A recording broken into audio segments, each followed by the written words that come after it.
ദിവസം സാധുവായ എൻ്റെ പ്രസംഗം ഉണ്ടായിരുന്നു. ഞാൻ ആ പരിപാടിക്ക് പോയിട്ട് രാത്രി വന്നിട്ട് കിടന്നതാ. സുബ്ഹാനല്ലാഹ്, രാവിലെ ആയി നോക്കുമ്പോൾ ഭയങ്കര പനി, ശരീരമൊന്നും കാലും കൈയൊന്നും അനങ്ങുന്നേ ഇല്ല. സുബഹിക്ക് എഴുന്നേറ്റിട്ട് മെല്ലെ സ്റ്റെപ്പൊക്കെ ഇറങ്ങിയിട്ട് പിടിച്ചിട്ട് താഴെ ഇറങ്ങി. കുട്ടികളെ സഹായത്തോട് തീരെ പറ്റുന്നില്ല. അത്ഭുതകരമായി പെട്ടെന്ന് ക്ഷീണിച്ചു പോയി, പനിയും.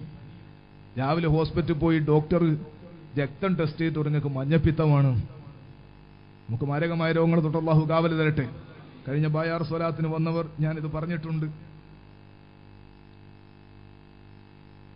എനിക്കൊരു മനസ്സിനൊരു വിഷമം വന്നു. കാരണം ഒരുപാട് തിരക്കും പരിപാടിയുള്ള സമയമാണ്. മഞ്ഞപ്പിത്തം പിടിച്ചാൽ പിന്നെ പരിപാടിക്കൊന്നും പോകാൻ കഴിയില്ല, ഇത് വേറെ വിഷയം.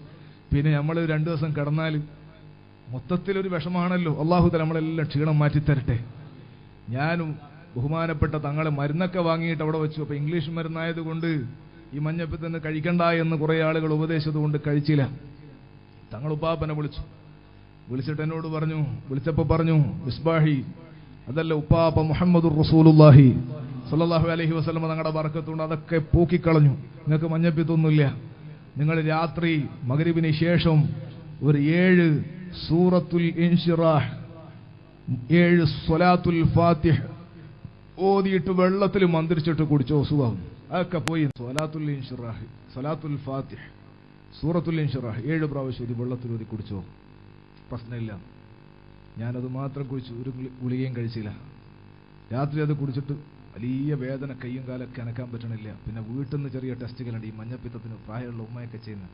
ഒക്കെ ചെയ്ത് നോക്കും മഞ്ഞപ്പിത്താണെന്ന് പറഞ്ഞു. അവസാനം രാവിലെ നോക്കുമ്പോൾ പനിയൊക്കെ നല്ല മാറ്റമുണ്ട്, വേദനയൊക്കെ കുറവുണ്ട്. അങ്ങനെ കാഞ്ഞങ്ങാട് ജില്ലാ ആശുപത്രിയിൽ പോയി രക്തം ടെസ്റ്റ് ചെയ്തു ഡോക്ടറെ കാണിച്ചിട്ട്. അപ്പോൾ ഡോക്ടർക്ക് 2ാമത് റിസൾട്ട് കാണിച്ചപ്പോൾ അയാൾ പറഞ്ഞു, നിങ്ങൾക്ക് മഞ്ഞപ്പിത്തം ഇല്ലാന്ന്. അപ്പോൾ അൽഹംദുലില്ലാ, വലിയ ഭാഗ്യമല്ലേ. പുറത്ത് ഗവൺമെന്റ് ഹോസ്പിറ്റലല്ലേ, ഇപ്പൊ ഒന്ന് പുറത്തുനിന്നും കൂടെ ചെയ്യാമെന്ന് കരുതിയിട്ട് അവിടെ പുറത്ത് വേറെ ലാബുണ്ട്, അവിടെ ഒന്നും ചെയ്തു, ഇപ്പോഴില്ല. അപ്പോൾ കമ്മിറ്റിക്കാരെല്ലാം വീട്ടിലേക്ക് വന്നു, അതിന് മഞ്ഞപ്പിത്തല്ലേ കാണാൻ വേണ്ടി. അങ്ങനെ വന്നിട്ട് കമ്മിറ്റിക്കാരെല്ലാം പറഞ്ഞു, ഇത് ലിവറിന്റെ ഉള്ളിലേക്ക് കയറിയാൽ പിന്നെ കാണൂല, അതവിടെ ഇങ്ങനെ കയറി അപ്പുറത്തേ പോകുന്നൊക്കെ പറഞ്ഞു. അപ്പൊ എനിക്ക് ഉറപ്പാണത് പോയി. അപ്പൊ അവർക്ക് അവരും കൂടെ ഒരു തുമനീനത്ത്, പിന്നെ തങ്ങളുപ്പാപ്പന്റെ ആ നാവിന്റെ ഒരു അസർ, ഒരു കറാമത്ത്, അതൊന്നും കൂടെ ബോധ്യപ്പെടാൻ തളിപ്പറമ്പ്, കണ്ണൂർ ജില്ലയിലെ തളിപ്പറമ്പ്, അവിടെ ഈ മഞ്ഞപ്പിത്തത്തിനെ മാത്രം ചികിത്സിക്കുന്ന ഒരു വീടുണ്ട്.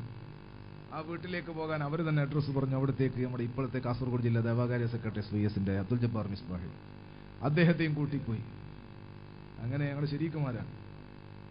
അവിടെ എത്തി കാണുമ്പോൾ തന്നെ, ഞങ്ങളെ തലയെക്കെട്ട് കാണുമ്പോൾ തന്നെ അവിടെയുള്ള വീട്ടുകാർ പറഞ്ഞു, മഞ്ഞപ്പിത്തായിരിക്കും അല്ലേ. അവിടെ അൽമക്കറിൽ അതുപോലെ മറ്റു സ്ഥാപനങ്ങളൊക്കെ മഞ്ഞപ്പിത്തം ഇങ്ങനെ പടർന്നു പിടിക്കുന്ന സമയമാണ്.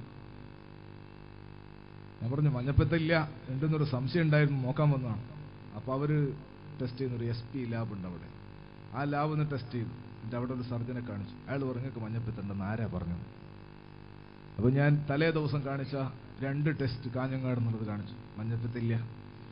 അതിൻ്റെ മുമ്പിലത്തെ ദിവസം ചെറുവത്തൂർ ഹോസ്പിറ്റലിൽ നിന്ന് ചെയ്ത ടെസ്റ്റ് ചെയ്തു, നോക്കിയെടുത്ത് കാണിച്ചപ്പോൾ അതിൽ മഞ്ഞപ്പിത്തുണ്ട്. അപ്പോൾ ഇയാൾക്ക് അത്ഭുതം, നിങ്ങളെന്ത് മരുന്നാ കഴിച്ചത്? 2 ദിവസം കൊണ്ട്, തലേന്നും അതിൻ്റെ തലേന്നുമാണ്, 3-ാം ദിവസമാണ്.